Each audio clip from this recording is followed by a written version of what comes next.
So this is Steve, and I'm here with Paula Hughes, Republican candidate for mayor. Appreciate your time today, Paula.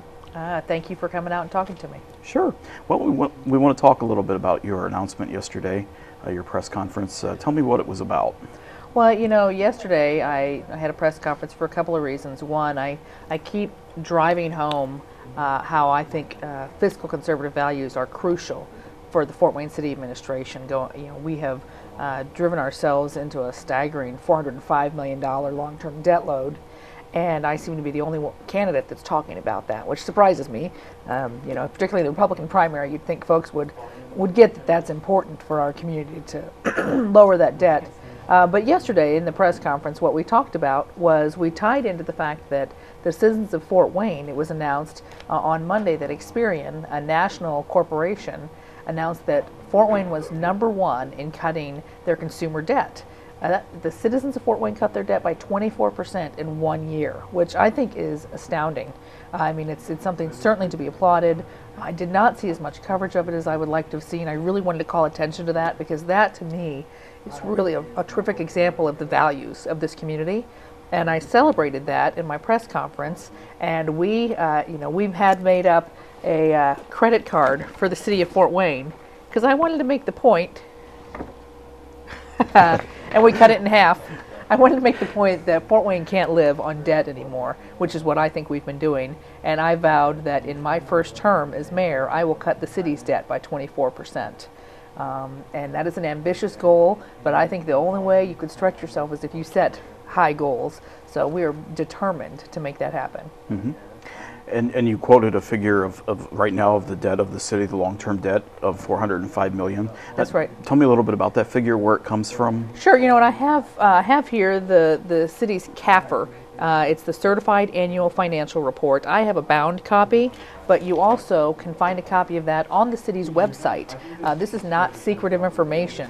If you go to the city's website, on the left-hand side, there's a button for Finance and Administration. You click on that and click on the controllers part of the site. Right there, you can download a copy of this document. And if you go inside, you look at page 39, which says in black and white that the city increased their long-term debt load by 23.9%, increased in 2009, over $78 million. And then on page 49, it very clearly lays out the $405 million. They summarize it. This is their information. This is direct from a document certified by Pat Roller and Tom Henry. At the end of 2009, the city had $405 million in debt. Now their numbers. It's nothing that is a secret at all. I'm a little mystified by the city's attempt to deny that debt now. They don't have the certified annual financial report out for 2010 yet. Generally, the document comes out in June of the following year because it takes a while. It goes through the auditing process and then they release it.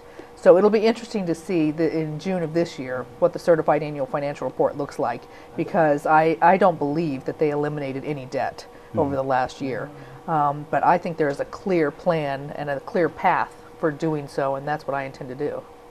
So really what you're saying is what's good for the citizens is good for the government. Absolutely. I think it's about time that the city administration started living in alignment with the values of the community that it serves, and I don't think the city of Fort Wayne is doing that right now.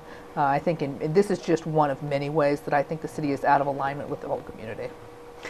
Let's talk a little bit about the budget, because that's been another of those issues that you've brought up and keep raising about cutting expenses from the budget. That's right. And I guess when you look at the budget, and I don't remember what it is off the top of my head, it's almost 3/4 personnel costs. It is. That's a big part of it. That's a big part of it. Would you see maybe having to cut personnel? I mean, would that be something that you would consider? I actually, I've been pretty clear in saying that I believe that it's going to be a department by department process. One of the things I talked about a couple of weeks ago was the people's audit. And I kind of poked fun at the fact that, it's tax time. So right about now, everybody starts getting nervous about government auditing them.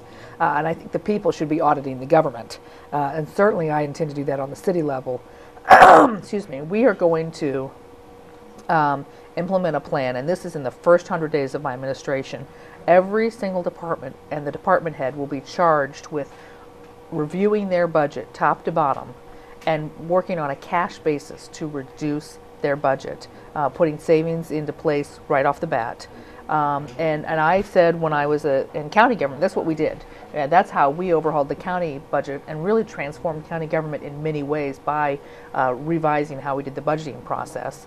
We gave people the freedom within the individual departments to say, you know, we care that you run efficiently and effectively. For my part, I am less concerned with how many people we have in those positions. I really don't care how many paper clips we buy. I'm not going to do a line-by-line micromanaging of the budget. That is not a productive use of the mayor's time.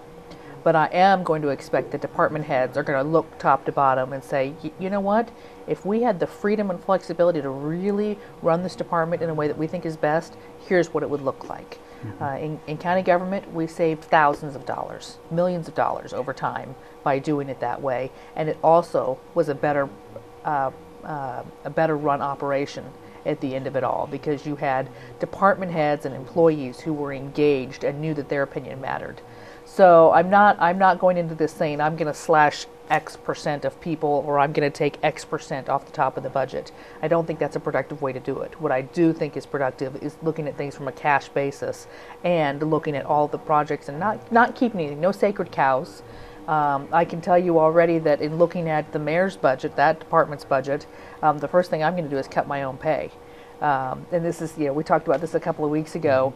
Right now, the mayor of the city of Fort Wayne makes $30,000 more than the governor of the state of Indiana. And I personally am offended by that because it's out of line with what is appropriate in terms of paying a top elected official, that chief executive of the organization. Governor Daniels makes $95,000 a year. Mayor Henry makes $124,000 a year. It's out of whack. The mayors of both Indianapolis and South Bend make less than the governor. Why is Fort Wayne paying its mayor so much? 31%. That is ridiculous. And it makes it very clear to me that nobody's really paying attention to the dollars and cents of city government, and that we need that top to bottom audit of every department. And I also want to make the point about with the mayor's pay, that is just one example, and to me anyway, it illustrates very clearly that there will be no sacred cows. If I'm willing to cut my own salary by 30%, you'd better believe that we're not going to hold anything else sacred in the process. Mm-hmm. One of the areas perhaps that you would have to, I don't know what your learning curve is like with the unions. I know you didn't have to deal with the unions in the county council, but that's one of the complaints right now is that the city council seems to be brought in on the tail end or after the negotiations are completed. How inclusive would you be if mayor, as far as including the county or the city council, which is basically the fiscal agent for the That's city? Right. I think it's interesting. That's something I like to talk about, because I don't think that the current mayor and city council have a good working relationship at all. And everything that I've done has always been much more of a collaborative effort. County council, yes, made lots of changes in county government, but we did it with the partnership in many instances of the county commissioners. You have to bring together those two bodies. And I don't think, and nobody is successful as an army of one. You might be short-term, but not long-term, and your efforts are not going to have long-lasting impact if you go into it like an army of one. So absolutely, I intend to have a stronger partnership with the city council. I think that is one of the elements that's missing, is that, is that balance between mayor and council. They seem to be not necessarily adversarial, but certainly not partners in the way they handle government, and they should be.